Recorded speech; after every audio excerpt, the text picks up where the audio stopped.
back in Southern Virginia. We're making some char cloth, and we're making it two different ways today. In this aluminum can, which I didn't let burn very much, and it still burned a hole in my can. Got to watch how hot your fire is when you put your aluminum cans on there. It's very thin material. And then we've got another kind of a cookie can here. I'll get a hold of it. Take it off the side here. And notice it's smoking right much. We want to make, when that smoke goes away, particularly out that little center hole that we punched in there, we can open it. What that smoke is telling us is it's still burning down inside there. Our aluminum can has pretty much stopped smoking at this point. And we're going to open it up here and see what we got. You got to be careful with this aluminum. It can be sharp. Once you burn it, it's a little bit less likely to hurt you. But right there is our charred material. Now it's still warm, and it may erupt back up into flames if we don't put it back out. We should have let that sit a little bit longer so it didn't get so much oxygen back to it. But we can put it out, and we can still use that. We just got to mash the air out of it. There we go. And that does happen occasionally if you rush the process like I'm doing today. Your char cloth is not all the way extinguished, didn't all the way quit smoking. This one had about quit smoking, but see, it's still smoking right there. But basically what I'm doing with it now is I'm just squishing the flame off of it so it doesn't burn all the way up. And that is a possibility that it will burn all the way up if you get it too soon. And you can always tell if it's out when you put your hand on it. You'll feel the heat. And there's another little spot of coal, and it's doing exactly what we want it to do, which is burn very easily. But we don't want to stop it for the moment. But that is your char cloth, and like I said, it's still a little bit warm. Still got a little coal right there. I'm gonna take that part off. And but just put it back out.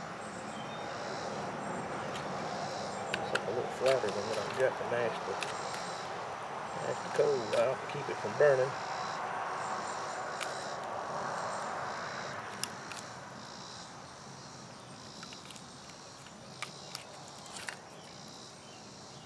Still burning a little bit.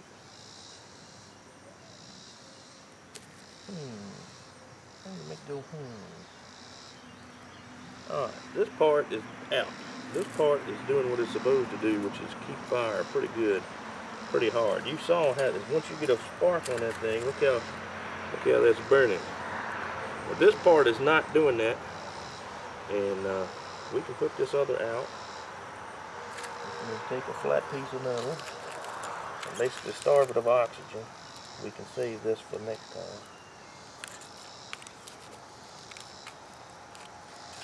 And if you didn't have the metal, you could, tin can, you could use any kind of metal. Some of your survival style canteens come with a cup on the bottom. I've seen folks that they can put their char material underneath that cup and set the canteen back on top of it. I'd prefer not to do that, to save my canteen and my cup for something a little more user-friendly. That sometimes this does burn up your container. But this is your char. This has gone extinguished now, almost. That piece is still hot. But like I said, you just in that little bit of time, and we were probably off camera here, maybe 5 minutes, maybe that much. Alright, I'm gonna get rid of this piece and then quit burning there. That part there is extinguished. You can hold it. And that's what we're wanting. We're wanting the char cloth.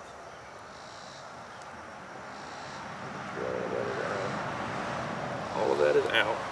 We're making char cloth today, and we did that a little bit. Like I said, the reason it was still burning on me, I rushed it. I didn't let that can cool completely. I thought it was cool, but it wasn't quite. And you can see this little piece here that we made is burning out here outside my fire ring. So I'm going to scoot it back up there. Now, why did we make this material? This is why. When we go to make our bird nest, and I made one for this fire, and I picked out really dry materials, the best I could find right around here. Now I've got some similar materials on this bird's nest, but if you can tell, it's goose green. I didn't do a very good job of picking out my materials. It's pretty green stuff, not really dry. I got a little bit of dry in there, but mostly the green grass basically. And what we're going to do with our char cloth here, I'm going to save some of it for next time. But we're going to put it down in here, and what we're hoping it'll do is when we cast our sparks on that with our new ferrocerium rod, the Old Henry they call it, what we're hoping to do is them sparks from this ferrocerium rod will catch into this char cloth here and start burning and won't quit, just like what we saw there. So if we should be able to do that pretty easy here this time. And almost got to control your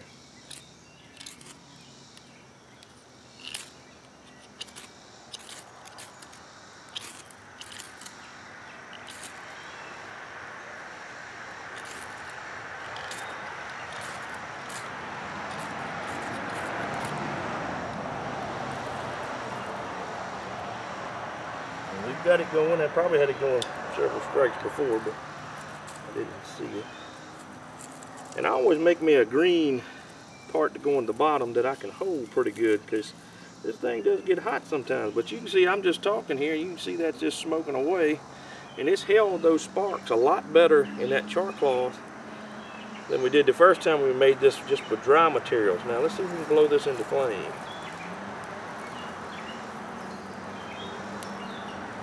Right there's into flame.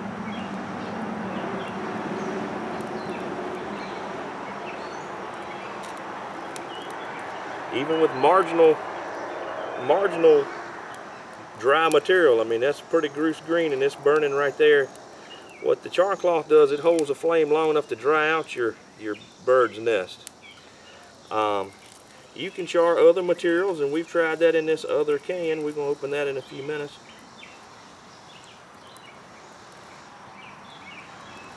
We'll lay that into our fire pit there, and if we had our another lay over top of that, you could blow that into flame pretty easy. But that's char cloth, and you can see it doesn't take a whole lot to catch that ember. Alright, let's see about this can. That can's still right warm, so we're going to let that one rest a while. We'll open it in a few minutes.